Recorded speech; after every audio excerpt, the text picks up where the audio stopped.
Hello students, आज हम integration by parts की थ्योरी पढ़ेंगे, मतलब उसके पीछे का कंसेप्ट। तो ये एक और मेथड है इंटीग्रेशन करने की, ठीक है। तो इंटीग्रेशन के क्वेश्चंस हमने बात की थी शुरू में, 3 मेथड से होती है, by substitution, by partial fraction, ठीक है। तो इंटीग्रेशन क्वेश्चन को सॉल्व करने की 3 मेथड्स होती हैं, by substitution, by partial fraction and by parts. तो आज हम वही इंटीग्रेशन बाय पार्ट्स देखेंगे। तो हमने मान लिया let u and v are 2 functions, ठीक है, ऑफ वेरिएबल x। भाई वेरिएबल x के ये 2 फंक्शंस हैं, मतलब दोनों में फंक्शंस में वेरिएबल कौन होगा, x होगा। अब हमने प्रोडक्ट रूल पढ़ा है, तो d by d x of u v, अगर मैं u और v का डिफ्रेंशिएशन करूँ इनके प्रोडक्ट का, तो प्रोडक्ट रूल लगेगा, u बाहर किया d by d x of v plus v बाहर किया d u by d x. अब मैं अगर इंटीग्रेट कर दूं दोनों तरफ, तो d by d x of u v equals to integration of u d v by d x plus integration of v d u by d x, ठीक है। अच्छा, विद रिस्पेक्ट टू हम क्या कर रहे हैं, इंटीग्रेशन डी एक्स, ठीक है। विद रिस्पेक्ट टू क्या कर रहे हैं हम, इंटीग्रेशन डी एक्स के रिस्पेक्ट में, एक्स के रिस्पेक्ट में। तो यहाँ हम बात करें डी एक्स से डी एक्स कटेगा, ये आ जाएगा d u v is equals to u d v by d x into d x plus v d u by d x into d x. अच्छा, डी और इंटीग्रेशन कैंसिल होके u v आ जाएगा यहाँ पर, is equals to u d v by d x plus v d u by d x. अब देखो, हम एक काम करते हैं, integration of u d v by d x को यहीं रखते हैं और इसे इधर इस तरफ ले जाते हैं, तो u v minus v d u by d x आ जाएगा। अब हम मान लेते हैं लेट u हमारा एफ एक्स है और d v by d x हमारा जी एक्स है। तो सिंपल सी बात है,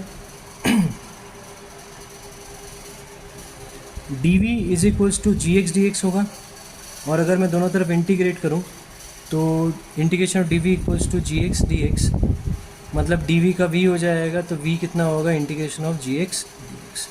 पुट करते हैं यहाँ पर, तो u हमारा एफ एक्स है, d v by d x हमारा जी एक्स है, d x is equals to, अच्छा u तो हमारा एफ एक्स रहेगा, v क्या हो जाएगा, integration of g x d x minus d u by d x हमारा हो जाएगा एफ डैश एक्स, और v हो जाएगा integration of g x d x whole d x, ठीक है। तो इसे ही हम बोलते हैं इंटीग्रेशन बाय पार्ट्स में। इसे एक बार और अच्छे तरीके से लिखता हूँ, integration of f x g x d x is equals to f x बाहर किया integration of g x d x minus whole integration d by d x of f x integration of g x d x whole d x. मैंने यहाँ पीछे F dash x लिखा था, F dash x को हम D by d x of f x लिख सकते हैं।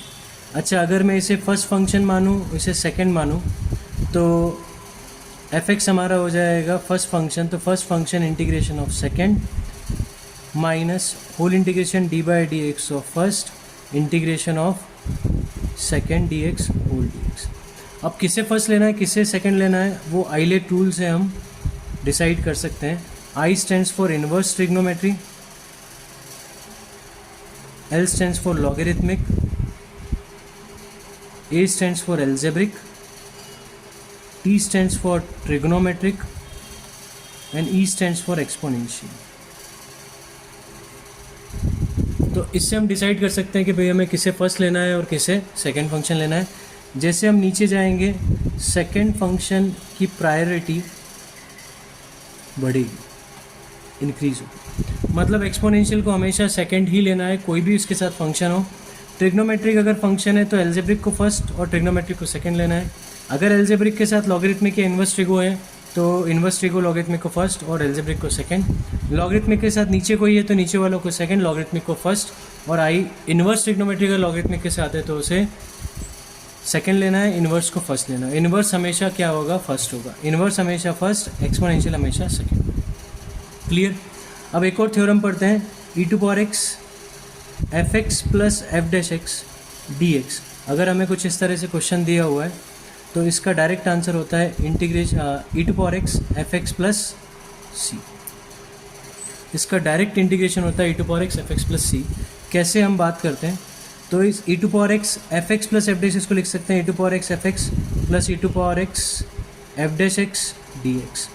अलग अलग इंटीग्रेट करें तो e to power x f x d x plus e to power x f dash x d x. अब इसको मैं छेड़ूंगा नहीं, हम इसे ही करेंगे solve. E to power x हमारा हमेशा सेकेंड फंक्शन होगा और एफ एक्स हमारा फर्स्ट फंक्शन। तो फर्स्ट को बाहर किया, integration of second d x minus whole integration d by d x of f x integration of e to power x d x whole d x plus c. और plus में e to power x f dash x पहले से ही है तो वो तो लिखना पड़ेगा। ठीक है, तो f x e to power x का तो ई टू पावर एक्स ही होता है, माइनस एफ एक्स का differentiation f dash x, e to power x का integration e to power x d x plus e to power x f x f dash x d x जो हमारा ये चलता आ रहा था वो लिया है हमने प्लस सी। तो ये हमारा कैंसिल हुआ, फाइनल आंसर आया e to power x f x plus c. तो जब भी हमें इस फॉर्म में कोई क्वेश्चन दिखाई दे e to power x f x plus f dash x form में, तो इसका हम डायरेक्ट आंसर लिखेंगे e to power x into f x plus c. ठीक है, तो ये इंटीग्रेशन बाय पार्ट्स की हमारी थ्योरी थी। ठीक है, क्वेश्चंस का वीडियो मैं अलग से अपलोड करूँगा, एक्सरसाइज 7.6 का वन शॉट वीडियो और एक एक क्वेश्चन के वीडियो भी मैं अपलोड करूँगा। वीडियो को अच्छा लगा हो तो प्लीज़ वीडियो को लाइक करना और चैनल को सब्सक्राइब कर देना। Good bye, thank you.